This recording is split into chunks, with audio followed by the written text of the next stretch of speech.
In all of the Philippines, which intersection do you think is the most complex and difficult to manage? Is it Panilad Road near Gaisano Country Mall in Cebu City?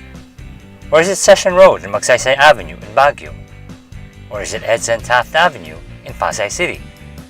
In my opinion, the most difficult intersection to manage in the whole country is the Sucat interchange along the South Luzon Expressway. Hi, this is Vincent, and welcome to Right of Way, a vlog about traffic, transport, and road safety. Today's episode is the first in a long series about the Sucat interchange, which, in the opinion of many, is the most complex intersection in the whole country. For those who pass the interchange on a regular basis, the level of frustration is high as to why it seems nothing is being done to improve the flow of traffic. In this multi-part series, we'll take a deep dive into the complexity of Sucat. We will talk to residents, experts, and other stakeholders, and see if we can find a way to improve travel times through the area.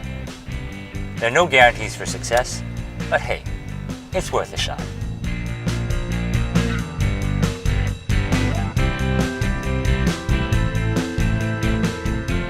Joining me today is a good friend of mine, Tony Escaño. Good afternoon, Tony. Hello. How are you doing? Good. Tell us a little bit about your history here in this area. We moved here in June of '99. Okay, so almost 20 years. Yes, and by that time, the extension of Skyway was not yet done. It was only up to Bikutan. Okay. So when the Skyway was extended all the way to Alabang, there was a bit of improvement in traffic, but it didn't last very long. So tell me a little bit about this intersection. Oh, the Sucat intersection, this is the most complicated intersection in the whole world. This is not beautiful. Look at that. It's massively complicated. I think I agree with you. Tell me why. What does this intersection consist of? What is this interchange? Oh, it is incredible. I mean, the directions here, you have the East Service Road and you have the West Service Road here. Two directions, north-south, okay? So each service road has a northbound and a southbound. Absolutely. And then you have the Sucat Road, basically. And they have this major road, East road. And the west side as well, okay? And they give preference coming from Sucat. So could you imagine that when the merge here, the intersection is from all over? I mean, it is so complicated. How bad is it? Well, just imagine, because it's not that just being stuck here in the intersection. It affects the flow of traffic all over. So like this morning, coming from Alabang, that's only about 5 kilometers on the West Service Road. It took like 1 hour. Could you imagine 1 hour for 5 kilometers? 5 kilometers, that's 1 hour. That's crazy. That's mad. What do you think is wrong? Why has this intersection been so? Well, to begin with, there's just too many cars on the road. Okay. Too many cars, okay? And then there has to be, I think, better coordination between the traffic enforcers here and the local government unit. And so, does the LGU have any control over this interchange? That's something I'm not very clear about. Okay, but this is Sucat basically, and you have also Muntinlupa on one side. So, what are some of the problems that you've noticed? We were talking earlier about some of the jeepneys loading and unloading in odd places. Tell me about that. If you look at that side there, the West Service Road going north, basically going to Sucat. Look at this jeepney there. Okay, it's parked waiting for passengers and loading passengers. Now remember, there are 2 lanes going up here to cross the intersection. And if you occupy 1 lane, there's only 1 lane going up then available. So what happens? When it's go for them, what happens? There's only a few cars maybe that can go forward. So the jeepneys are blocking the cars. Absolutely, look at that. They're blocking. It's blocking. That's crazy. And how come it's allowed? Correct. So nobody's even stopping. But then again, to balance that, okay, that is side of it, where will the passengers, the jeepneys pick up passengers or unload passengers also? I mean, they also have to earn a living, right? So I really don't know. That's why I think the local government units have to get involved.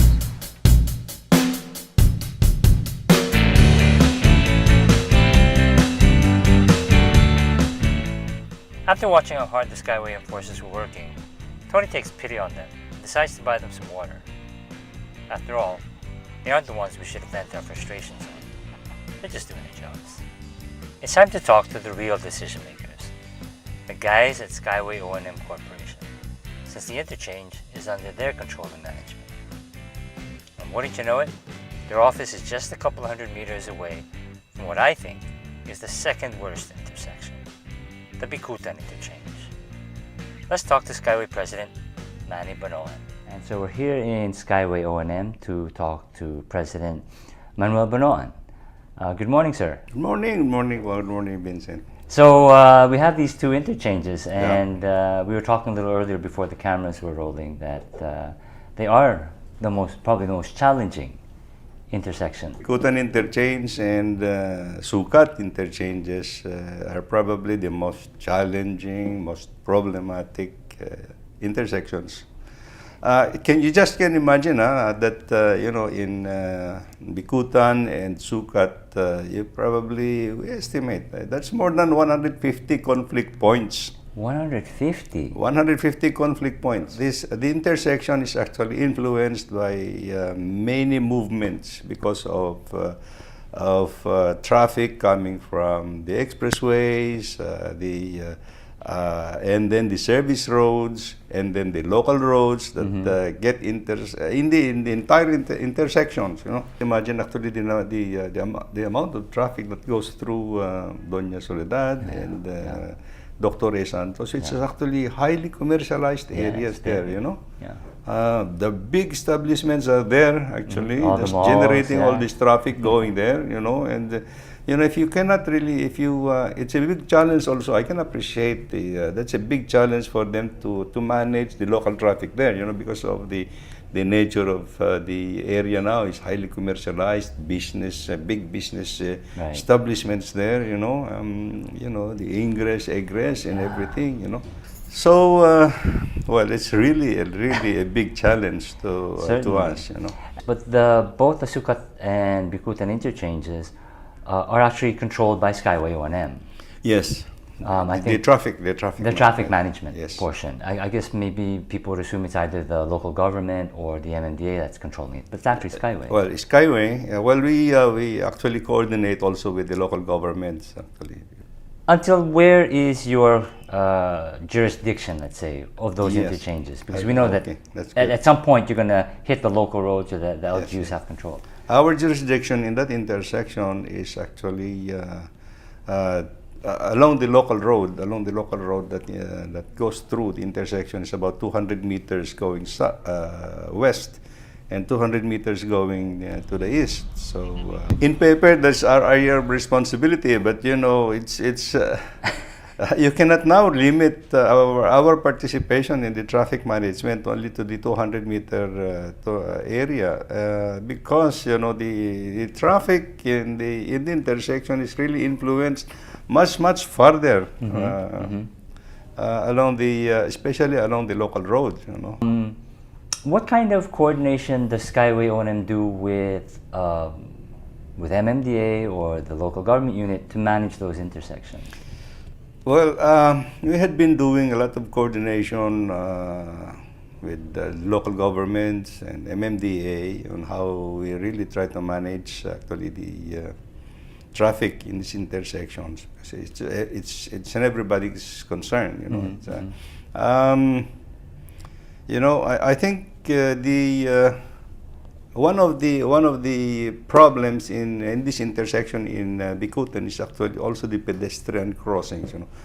I think I have heard that the pedestrian crossing here in Bicutan is the heaviest. I wouldn't be surprised. One of the heaviest pedestrian crossings. What exacerbates the situation in these intersections are actually, the loading and unloading of local traffic, and the maneuvering of, going south, going west, and everything, So it's really a big challenge to us actually, and how we are going to alleviate this traffic situation here. And I was with a friend of mine who lives in South Bay. So it's about maybe less than a kilometer away from the interchange of Sucat.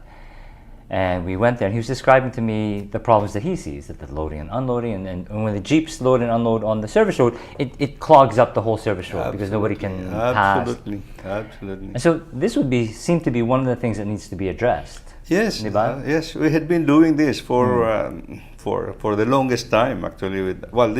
We have to be in tandem here with the local government units, Exactly, because these are actually the local traffic that we are talking about, And we employ and we engage our traffic patrollers there, coordinate with them. Many times we have dialogue with them actually, if where we can actually relocate where the loading and unloading areas would be, so that we don't impede traffic, pedestrian crossings, etc., etc. Yeah. Well, I don't know if I should Go ahead. this, but it's sometimes it's a cat and mouse situation. It seems that way. You once it's okay for a few days, then. Sir, I was thinking if Skyway O&M would be open to sitting down at a table with the LGUs, with the other stakeholders. Yeah, sure, anytime. We have been doing that. We have been doing that all the way. Anything that will improve the situation at Bikutan and Alabang, it would be most welcome. We are just ready to actually to do our share actually in trying to improve actually the situation. Well, there you have it. The most complex intersection in the entire country is described by a road user and the road manager. In succeeding episodes in this series, we will talk to more experts, the local government units, and other stakeholders, and see if we can't find a solution to this problem. As I said in the beginning, there's no guarantee for success, but it's certainly worth trying. For those of you who live in the Sucat area or travel there regularly, we'd like to hear from you. Your horror stories, your observations, your ideas or suggestions. Please email us at rightofway@rappler.com or send us a message on Twitter, Instagram, or Facebook at rightofwayph. Well, that's the end of this episode. This is Vincent, and I'm out of here. Stay safe on the road, guys.